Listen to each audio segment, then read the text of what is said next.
Hey there guys, DMO73 here, bringing you the next spoiler coverage for the Rhea Cluster Structure decks. We have the red deck, Blood of the Dragons. So let's just jump right in. There's a lot of really cool stuff going on here. I'm really excited to show you this. So we've got Kirikou, which is... it's a very interesting name, but I love it. So Dragonoid, ruler, Judgment for 3, 2 red, 1, Energize for red, of course, and he says also at the beginning of the game, put 10 strength counters on him. So there were the gems for the panda, and now we have the Dragonoids who have the strength counters. So he also has the effect of tap, put X strength counters on this card, where X is 10 minus the number of strength counters. So you can tap him to kind of refuel him back up to being 10 strength counters. And then he's got his sealed item, which we don't know what that does yet. So we'll get to those strength counters in a minute. It's very integral to his mechanic, which I think is very, very cool. But let's go to his J-Ruler side. So Kirikou, the Draconic Warrior. So he's a 12-10 with precision, so no swiftness. So no swiftness at all here, which is really nice, even though red is typically given swiftness. I like that it has precision. It says, when he enters this field, you load up to 15 counters. So you bring him back up to 15, so you can burn them all, reload up to 15. And then he can remove 5 strength counters from himself to deal 500 damage to target J/res. So he's essentially, when he reloads, he gets to thunder something 3 times at instant speed by removing those counters, which is really, really cool. But the strength counters also are related to the other cards in the structure deck. I really like this mechanic so far. I think it's cool that you have this kind of extra resource that gives red that kind of burn that we're so used to with red, while still being able to operate at a low will base, but we'll see more of that here. So we have Dragon Ore, Special Magic Stone. It's treated as a fire magic stone. The artwork is wonderful, produces red, and when it enters, you get to refuel 2 strength counters. So you put 2 strength counters on your J-Ruler. This can go over 10, there's no max, but just, so you know. Then we have the Apprentice Cook, so our first Dragonoid here. 1-drop, 3/4, pretty good stats. And then when he enters your field, you load up 2 strength counters. So again, plink, done, for 2 strength counters, you're reloading those, you're kind of refueling your boss monster here. Then we have Hoe Pig, which is everyone's favorite. I think everyone's already saying that they love this artwork.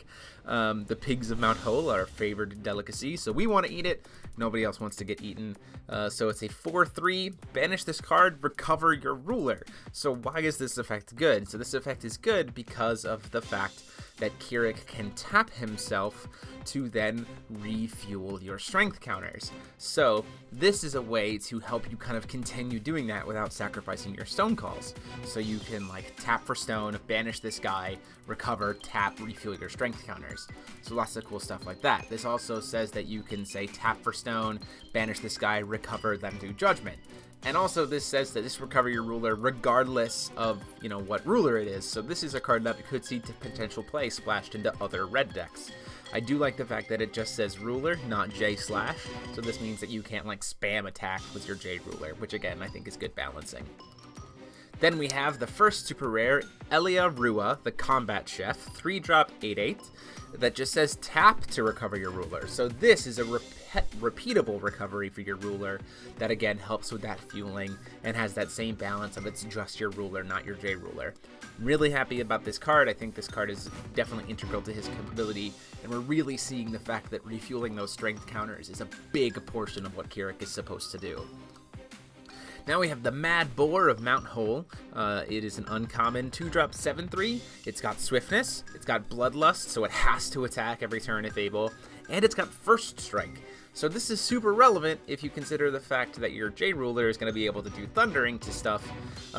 So, if it's a 12/12, you can simply ping it, it gets blocked or something like that, and suddenly, bam, Hole's going to survive despite the fact that it only has 3 defense. So I think that's pretty relevant for this card, and it's going to be swinging every turn and probably removing a creature every turn without having to die. So, pretty cool.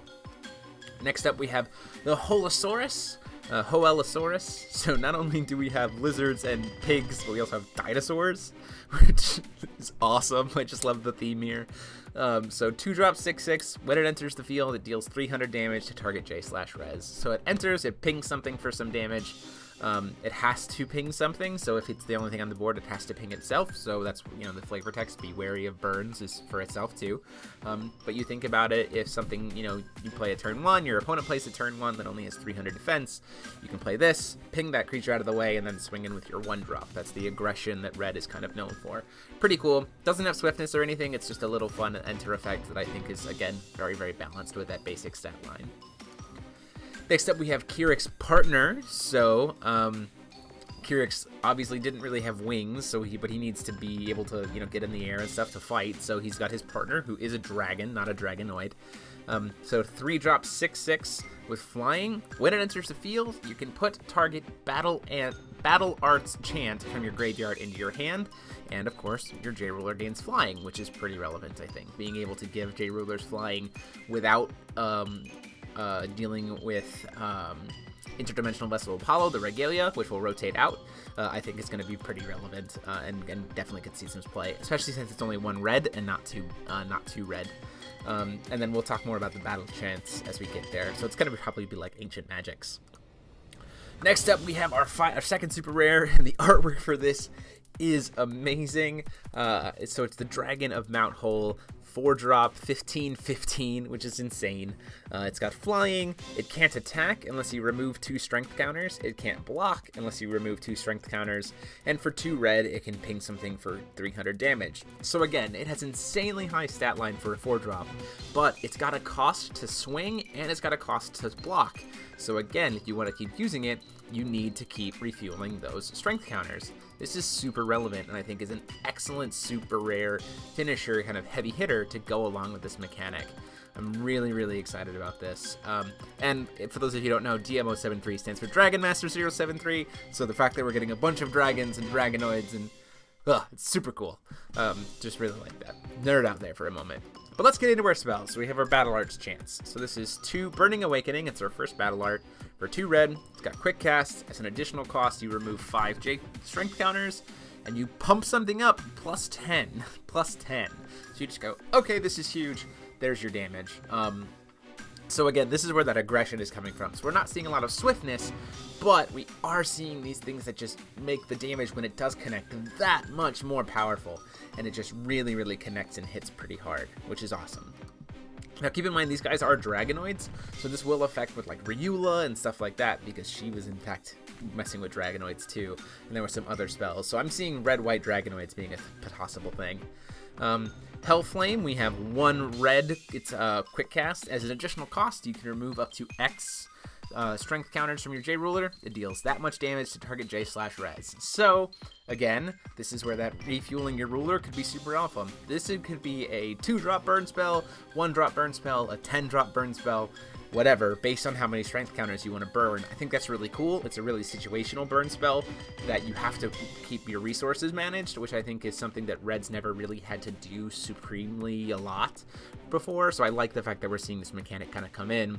And again, with the refueling of strength counters, you could potentially turn this spell into a very, very powerful removal spell. Then lastly, we have the Dragon Breath 3-drop. As an additional cost, you remove X strength counters from your J-Ruler, and it deals X 100 damage to each J-Ruler with J-Resonator without flying. So now Red has a board wipe, but it is your side too, so keep that in mind. So you're going to be like, oh, my opponent's getting way far ahead, I'll play this, I'll wipe the board, and then I'll play a bunch of other creatures, or I'll flip out my J-Ruler and refuel all of my strength counters, again, because you could potentially deal 1,000 damage to everything on the board for 3 will, and then refuel it. So lots of really cool stuff here. I, for one, think that this is going to be really fun. It doesn't seem too powerful. I like the fact that there's not a lot of swiftness, but we still got that burn, and now Red has this kind of resource management. I also like the fact that all these spells are kind of particular to Kirikou. We'll have to see if strength counters also relate to the rulers that we see in Eternal Nights. Definitely want to see how that works out, though. But I'm loving the Dragonoids. I'm loving the dragon. The artwork is amazing.